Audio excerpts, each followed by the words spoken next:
Can you tell me about Gus Malzahn's your guy, right? He's the guy that pretty much brought you in to coaching back in the day. Yeah, he was my high school coach. So when I was just a seventh grader at my school, he got the head high school job, and I played in his system in junior high, and then he coached me my sophomore and junior year of high school before taking another job. And so, I learned a lot of the game. That player-coach relationship I was talking about for me was him. And then when he got into college, he gave me the opportunity to get in as a graduate assistant and then one day be his OC. And so, yeah, I owe a lot of my opportunity to him. But is it true, again, this is by the way, not to pull a Coach Signetti on you, but I Googled you.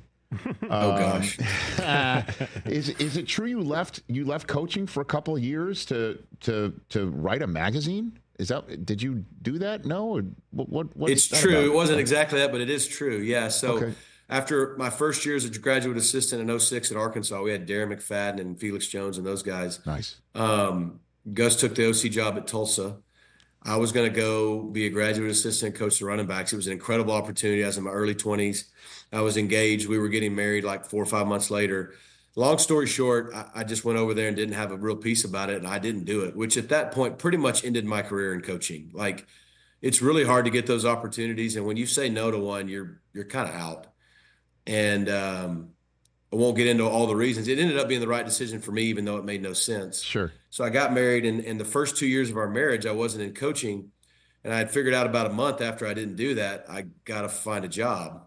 And so my brother-in-law had a friend in Oklahoma. Anyways, they had a franchise called, at the time, High School Sports, the magazine, later became Vipe, the magazine, which is it's like a Sports Illustrated for high schools in your state.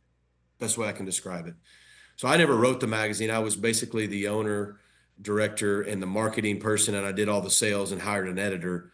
But I was like a sports sales marketing business. Yeah. I did that for about 22 months, but 6 months in, I knew I needed to coach. And then fortunately for me, a few years later, Gus got the OC job at Auburn, and he wasn't mad at me anymore. So he called and said, "Hey, do you want to go to Auburn?" And I think I was in Auburn before he got there.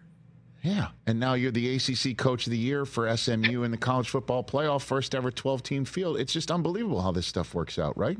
It's crazy. Can't make it up. Everybody's path's different, and it's kind of cool. Everyone's got a unique story. Catch the Rich Eisen Show every single day on the Roku Channel, 12 to 3 Eastern, for free.